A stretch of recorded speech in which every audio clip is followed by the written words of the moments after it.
It's been a black eye for the Ford government, its handling of the autism file. Well, tonight, a panel has given the government new recommendations on how to fix the mess that was created when the government tried to revamp the autism program. Here it is, 63 recommendations in all. But the key question tonight is there enough money to cover everything that's in here? In the beginning, it was terrifying, and every parent I know was crying all the time because, I mean, what do you do with your kid? What do you do with $5,000? Amy Moldsky's daughter Ava has severe autism and needs more than $80,000 worth of therapy a year.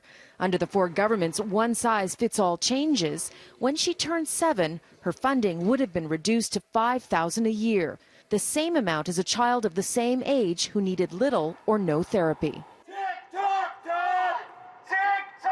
Despite mass protests, the government held firm. We've made a decision.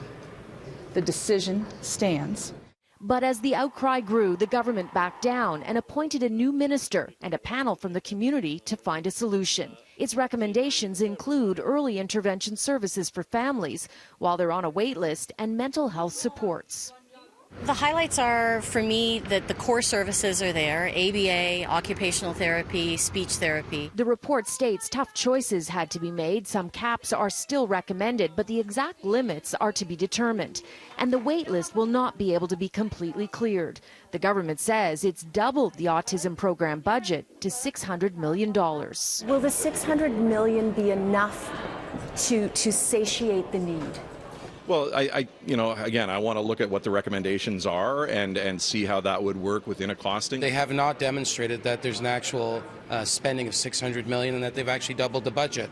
To this point, I don't believe it. Social Services Minister Todd Smith promises the new autism program will be fully implemented in April 2020.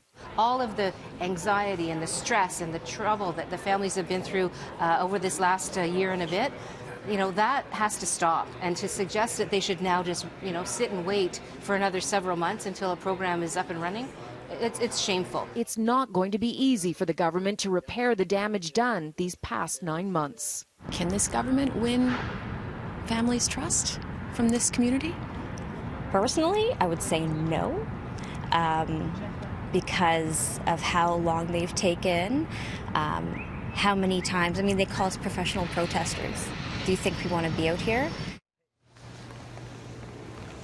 The autism file showed the very worst of the Ford government during its first year in office. Stakeholders were bullied. An internal report by one of their own MPPs concluded misinformation was being deliberately spread. And the wait list, well, kids weren't coming off it anymore, but parents were never told. Now, the government is trying to revamp its image and build public support. How it revamps this autism file will be a very first big test.